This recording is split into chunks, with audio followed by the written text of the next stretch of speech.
신약성경 406면 요한계시록 7장 9절로 17절까지의 말씀입니다.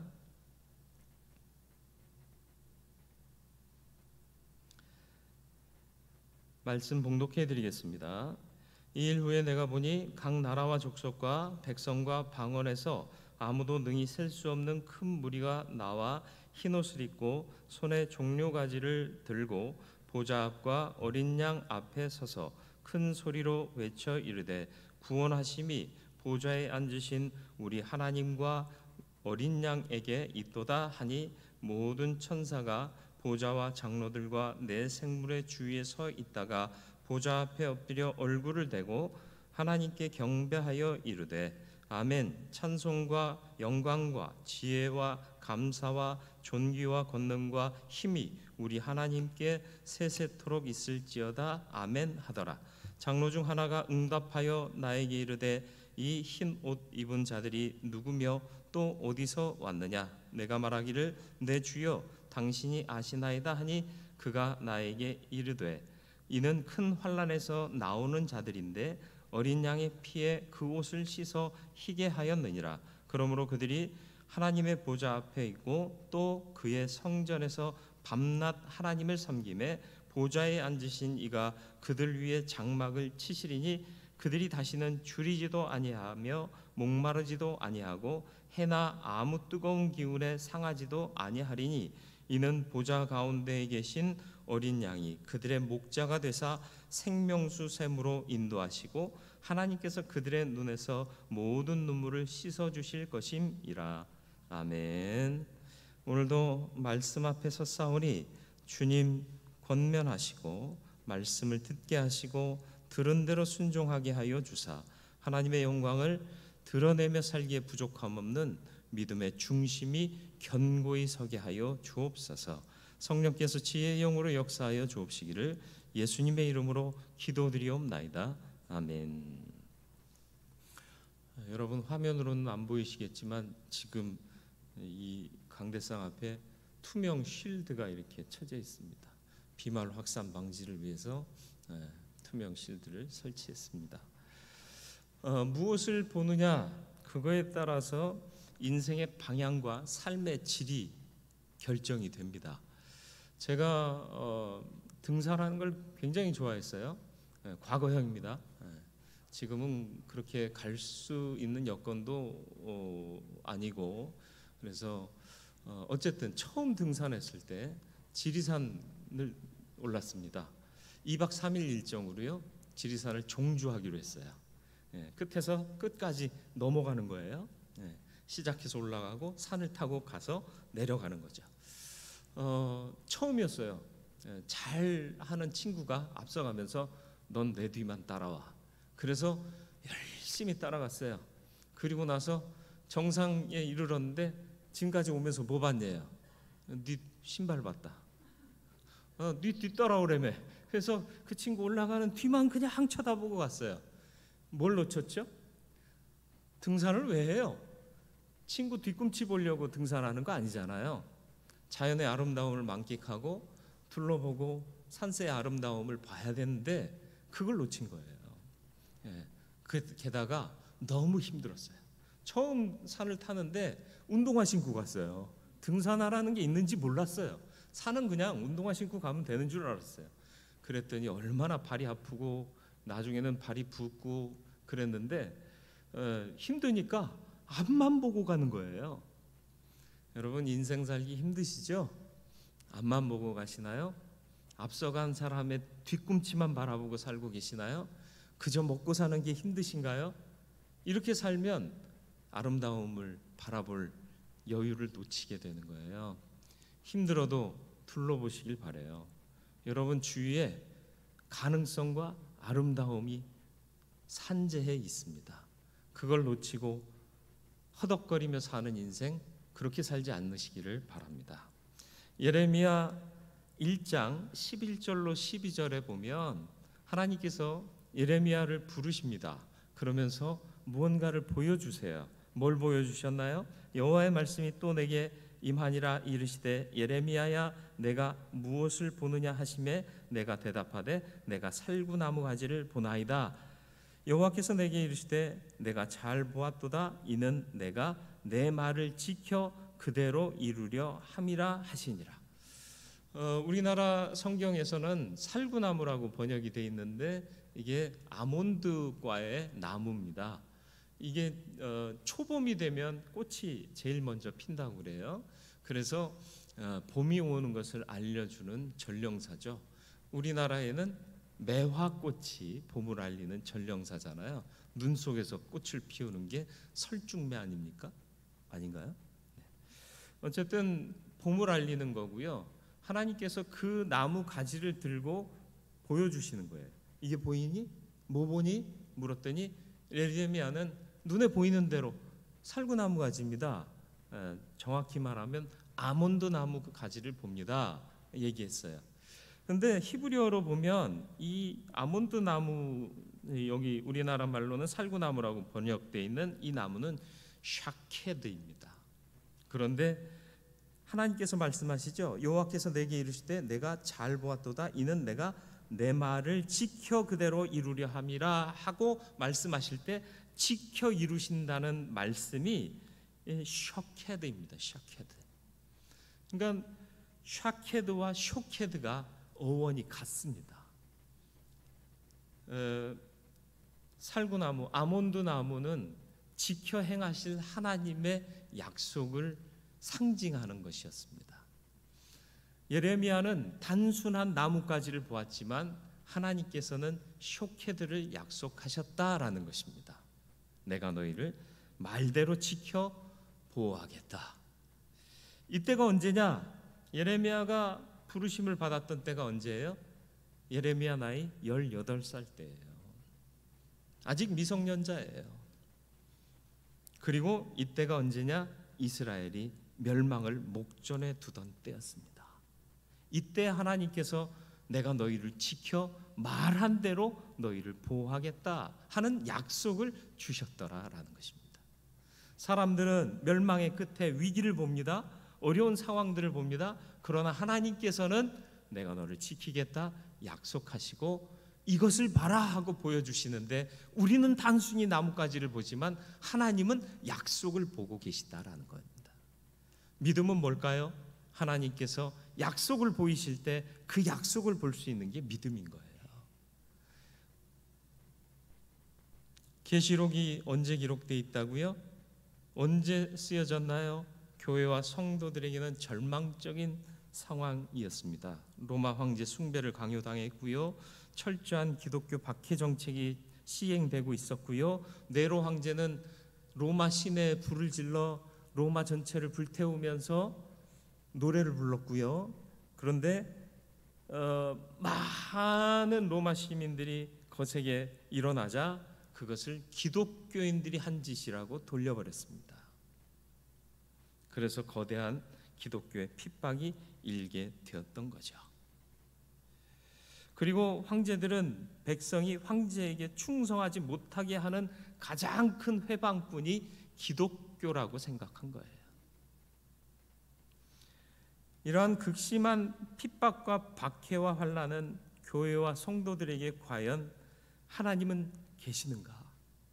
과연 우리에게 그리고 나에게 희망이 있는가? 그런 의문을 품게 했습니다. 오늘의 시대도 그리 다를 바는 없는 것 같습니다. 요한은 그런 박해와 핍박 속에 살아가는 교회와 성도들에게 희망을 주고 격려하여 핍박과 박해 속에도 믿음을 잃지 않고 승리하는 삶을 살기를 원하여 자기가 받은 계시를 기록했던 것입니다. 당시 로마는 기독교 문서 유통을 회방했습니다. 금지했습니다. 그래서 신앙의 확산을 막으려 했던 거죠. 그래서 많은 글들이 비유와 유비로 또 기록될 수밖에 없었던 이유가 여기에 있습니다. 그리고 대부분 편지의 형태로 바울의 저작이 보존된 이유도 이와 같은 이유 때문이었습니다. 계시록은 일반적으로 장차올 세상에 대한 종말을 기록하고 있다라고 생각들 하는데요, 그렇지 않습니다. 종말의 때만을 위한 것이 아니라 환난과 핍박과 역경 속에 살아가는 성도들에게 주는 희망의 메시지가 계시록인 겁니다. 그런 면에서 계시록의 말씀은 오늘 이 시대를 살아가는 우리들에게도 희망을 주는 메시지이기도 합니다. 과연 우리는 이런 상황 속에서 무엇을 볼 것이냐? 본문 말씀을 보면 하나님께서 절망의 상황 속에서도 어린 양의 보혈로 그 사랑하시는 성도들을 구원하시고 보호하시고 지키신다, 회복시키신다는 것을 말씀하고 있습니다. 계시록 7장의 앞뒤 상황을 보면 7개 인과 7재앙에 대한 기록이 있는데 7장은 마지막 인을 떼기 전의 상황입니다. 이미 6가지 재앙이 불어닥쳤고요, 지나갔습니다. 마지막 7번째 재앙이 있을 것인데 이 재앙이 오기 전에 하나님께서는 그의 백성들을 위로하시고 힘을 주시기 위해 이 말씀을 기록하고 있는 것입니다.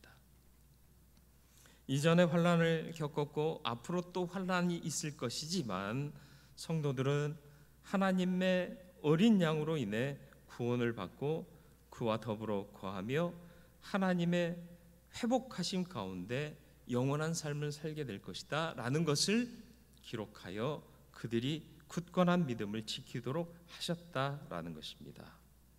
구원하심이 보좌에 앉으신 하나님과 그의 어린 양에게 있도다 기록된 말씀은 모든 나라와 족속과 백성들이 큰 무리를 이루어 흰옷을 입고 종려가지를 들고 보좌 앞과 어린 양 앞에서 찬양하는 노래입니다. 보좌 앞에 찬양하는 무리는 환난 속에서 구원을 얻은 사람들입니다. 절망을 이기고 승리한 믿음의 사람들이 절망을 이기고 승리하게 하신 어린 양을 찬양하고 있는 것입니다. 그 어린 양은 우리를 구원하시는 분인데 먼저는 큰 환난에서 나오게 하실 겁니다. 14절 말씀을 보시죠. 내가 말하기를 내 주여 당신이 아시나이다 하니 그가 나에게 이르되 이는 큰 환난에서 나오는 자들인데 어린 양의 피에 그 옷을 씻어 희게 하였느니라. 큰 환난의 상황에서 나오게 하셨다, 건지셨다라는 거예요. 어떻게 건지셨을까요? 많은 사람들이 사자밥이 되고 피 흘리고 죽고 찢기었는데요. 네, 그렇습니다. 육신의 생명은 그렇게 끝났을지 모르지만 영원한 생명, 하나님께서 보증하신 그 영원한 생명으로 그들을 이끌어 오셨다라는 것입니다. 인생이 과연 행복한 것이고 영원히 즐거운 것일까요? 인생은 과정일 뿐입니다. 결과가 아닙니다. 결과는 이제 우리가 하나님의 나라에 들어갈 때가 결과가 되는 거예요. 그런데 많은 사람들이 이 인생이 결과라고 착각하고 사는 때가 얼마나 많은지 모릅니다. 어린 양 예수님은 오늘도 성도들을 큰 환난에서 건지시는 분임을 잊지 마시길 바랍니다. 우리가 어떤 절망적인 상황과 환난의 상황에 갇혀 있을지라도 결코 잊지 말아야 할 것은 어린 양 예수로 말미암아 모든 절망과 환난을 이기고 승리하게 될 것이다 라는 것입니다. 과연 우리는 그리스도인답게 살고 있는가? 과연 우리는 예수를 잘 믿고 있는가? 좀 돌아볼 필요가 있습니다. 세상 사람들이 보는 것을 동일하게 보는 것은 믿음이 아닙니다. 상식선에 머무르는 것은 믿음이 아닙니다. 합리적인 생각에 머무르는 것은 믿음이 아닙니다. 하나님의 생각은 합리를 뛰어넘습니다. 이성을 초월합니다. 상식을 초월합니다. 그게 믿음인 거예요. 근데 우리는 항상 선입견에 사로잡혀 있고 합리적인 생각이라고 내 생각을 고집하고 있고 상식선의 삶을 뛰어넘지 못합니다. 2007년 4월 16일을 기억하십니까?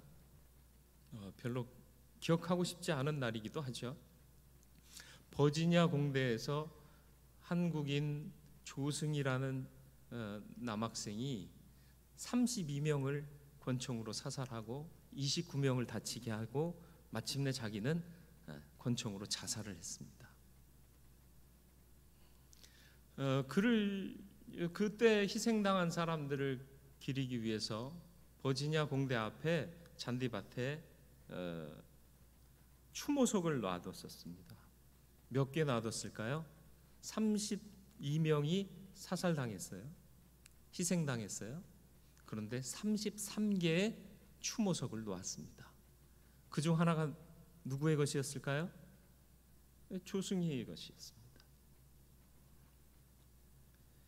조승희를 애도하는 추모석이 32명의 희생자와 함께 놓여 있었다라는 거예요.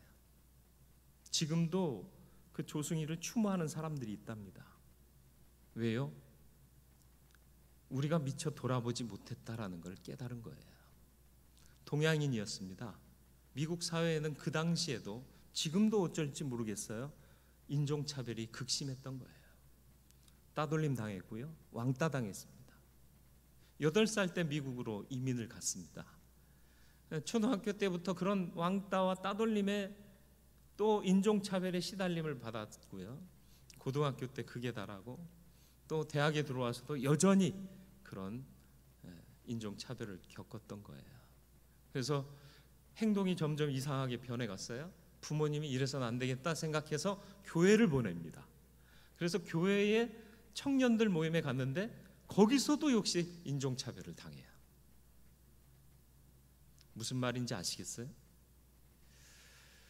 그게 미국 교회의 얘기일까요? 오늘 우리 교회는 누군가를 차별하고 있지는 않은가요? 상식적이고 혹은 보편적이고 남들 생각하는 그 수준으로 생각하고 있지는 않으냐라는 거예요. 과연 우리 안에는 소외된 자 돌아보는 마음이 있나요? 조승희 당시 2007년 4월 16일 그 사건이 끝나고 추모석에 놓여 있는데 거기에 메모장이 하나 있었답니다. 뭐라고 쓰여 있느냐? 내가 그렇게 필사적으로 필요했던 도움을 받지 못했다는 걸 알고 가슴이 아팠다. 머지않아 너의 가족이 평온을 찾아 치유되기를 바란다. 하나님의 축복을. 같은 학교 학생인데 크리스찬이었던 거죠. 네가 그렇게 힘들어하고 도움의 손길을 필요로 하고 있을 때 우리가 그걸 알지 못했었구나. 그래서 뒤늦게라도 이들은 그도 또 다른 희생자라는 것을 인정해서 다른 32명을 추모하는 추모석과 함께 조승희의 추모석을 그 자리에 동일하게 놓아두었더라라는 것입니다. 요한은 절망의 시대를 살아가고 있는 성도들에게 구원하심이 어린 양에게 있다고 선포하면서 큰 환난에서 우리를 건지시는 어린 양을 보라고 선포하고 있습니다. 하나님은 우리를 큰 환난에서 건지시는 분이시고 하나님은 우리를 큰 절망에서 반드시 건지시는 분입니다. 우리 안에 어린 양 되신 예수님이 계시기만 하면 어떤 절망과 환난도 능히 이길 수 있습니다. 세상 사람들이 생각하는 보편적인 생각을 따라가지 마시고 주님을 따라가는 사람 되시기를 축원합니다. 그 편견을 벗어나지 못하면 우리는 그리스도인이 아니고 교회는 더 이상 교회가 아닙니다. 환난과 역경 속에서도 주님이 약속하신 희망과 소망의 날을 바라볼 수 있는 저와 여러분들이 되시기를 바라고, 이런 상황 속에서도 혹여 어려움을 당하고 또 우리의 손길을 기다리고 있는 안타까운 이들이 있지는 않은가 돌아볼 수 있기를 바라요. 그래서 우리가 3주간 이런 어려움을 당하고 있는 사람들을 돕자고 헌금을 개시한 거예요. 물론 굉장히 적은 부분일 수 있습니다. 그러나 모든 교회들이 이런 마음을 가지고 시작한다면 변화는 일어나지 않을까요? 교회가 이제 세상의 표적이 됐습니다. 왜 그렇게 됐을까요? 구별된 거룩의 가치를 잃어버렸기 때문은 아닐까요? 세상이 생각하는 것처럼 생각하고 있어요. 세상이 행동하는 방식대로 행동하고 있어요. 기독교가 역사상 언제 우리의 세를 자랑하기 위해서 주먹을 불끈 쥐고 시위를 벌이고 그랬던 적이 있었나요? 돌아봤으면 좋겠습니다. 정부에 압력을 가한 적이 있었나요? 핍박 속에서도 믿음을 지킨 것 뿐입니다. 그렇기 때문에 하나님께서 해결하셨죠. 속상하지 않다는 얘기가 아니에요. 세상의 정부를 적극적으로 지지한다는 얘기가 아닙니다. 하나님이 하셔야 할 일이 있다라는 거예요. 우리는 믿음을 견고히 하는 일만 하면 되는데, 그 믿음을 견고하게 하는 것이 뭐냐? 구원하심이 하나님과 그 어린 양께 있도다. 그러니까 우리는 이 환난 속에서도 그분이 우리를 건져내실 것임을 확신하는 거죠. 그렇게 건져내신 주님이 그 성도들을 향해 말씀하십니다. 다시 행할 해를 당하지 않을 것이다. 주께서 건지시면 다시 해를 당하지 않습니다. 16절 말씀을 보시죠. 그들이 다시는 줄이지도 아니하며 목마르지도 아니하고 해나 아무 뜨거운 기운에 상하지도 아니하리니.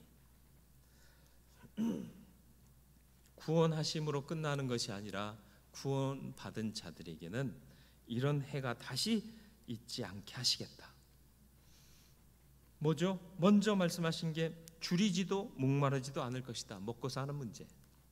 인생에서 먹고 사는 문제가 얼마나 큰지 아십니까?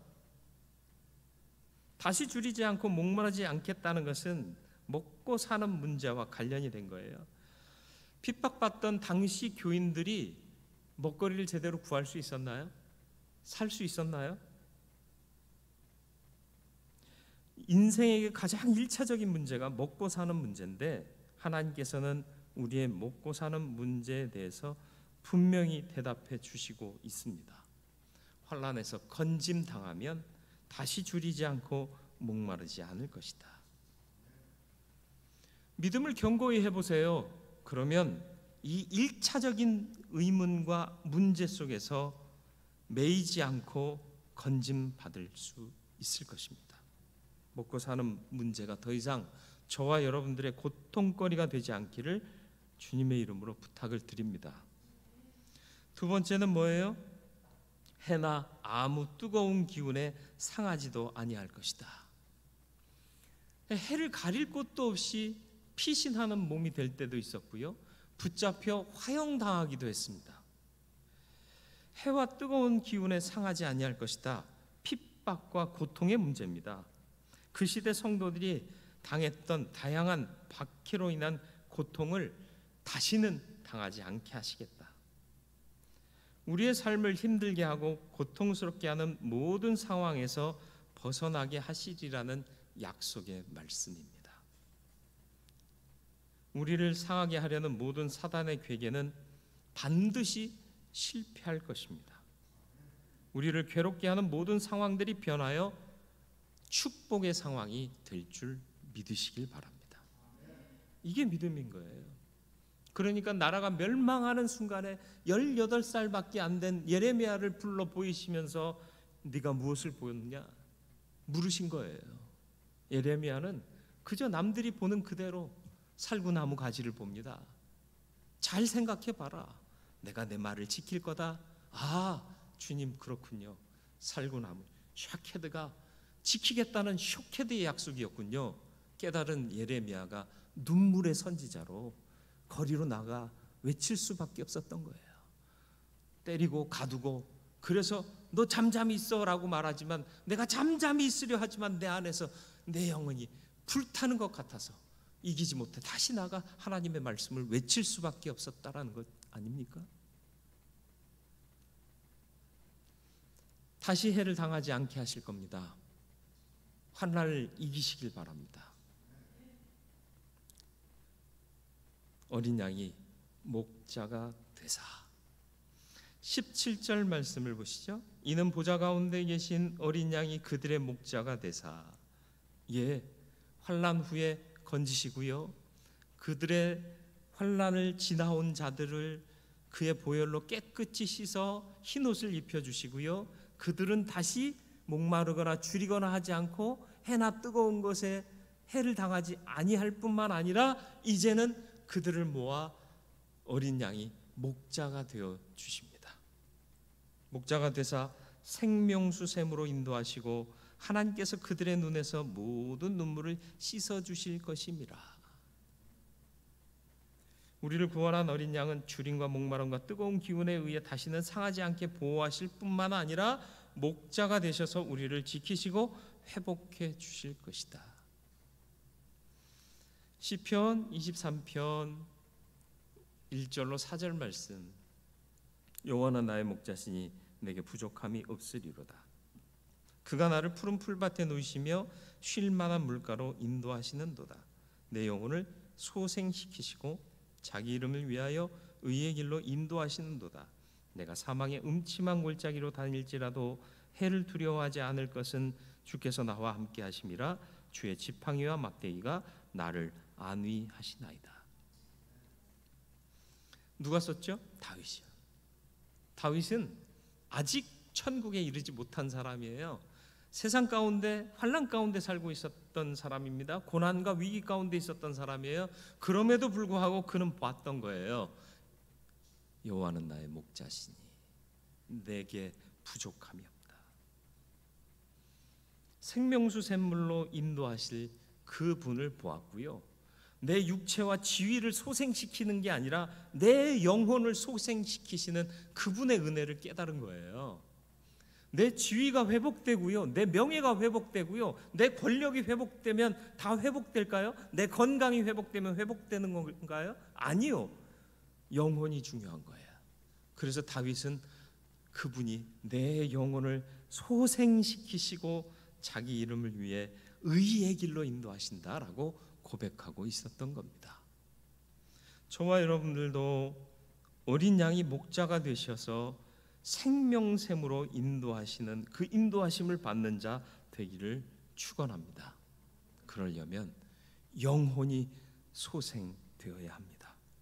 그분의 은혜를 구하셔서 우리의 영혼이 소생케 되고, 그래서 힘을 얻고 의의 길로 인도하시는 그분의 인도하심을 따라가는 저와 여러분들이 되기를 바랍니다. 가다 보면 사망의 음침한 골짜기를 만날지 모릅니다. 그럼에도 불구하고 해를 두려워하지 않을 것은 주께서 나와 함께 하심이라. 주의 지팡이와 막대기가 나를 안위하시나이다.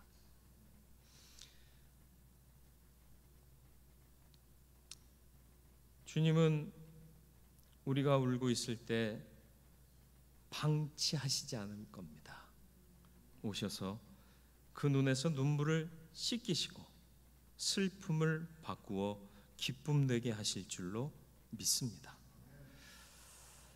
가다가 사망의 음침한 골짜기를 만날 수밖에 없는 게 인생입니다. 그러나 이 길 끝에 주님께서 예비하신 완전한 생명이, 천국이 우리를 기다리고 있는 것입니다. 바라볼 수 있는 눈이 띄어지기를 바랍니다. 세상 사람과 똑같이 생각하며 살지 않기를 바랍니다. 무엇보다도 기억해야 할 것이 무엇이냐? 구원하심이 하나님과 그 어린 양에게 있도다. 그분이 반드시 큰 환난에서 우리를 건지실 겁니다. 다시 해를 당하지 않게 하실 겁니다. 어린 양이 목자가 되셔서 생명수로 인도하시고 모든 눈물을 씻어 주실 것입니다. 여러분의 영혼이 소생케 되기를 바랍니다. 그래서 주께서 인도하시는 그 길을 힘있게 따라갈 수 있기를 바랍니다. 사망의 음침한 골짜기를 만날지 모릅니다. 그러나 두려워하지 마십시오. 주의 지팡이와 막대기가 나를 안위하시고 주께서 나와 함께 하시기 때문에 해당하지 않을 줄 믿습니다. 오해하지 마세요. 예수 믿는다고 코로나 안 걸린다는 얘기가 아닙니다. 해받지 않는다는 건 뭐예요? 우리의 진정한 생명의 가치가 해를 당하지 않을 것이다라는 것입니다. 믿음을 지키는 저와 여러분들 되기를 주님의 이름으로 축원을 드립니다.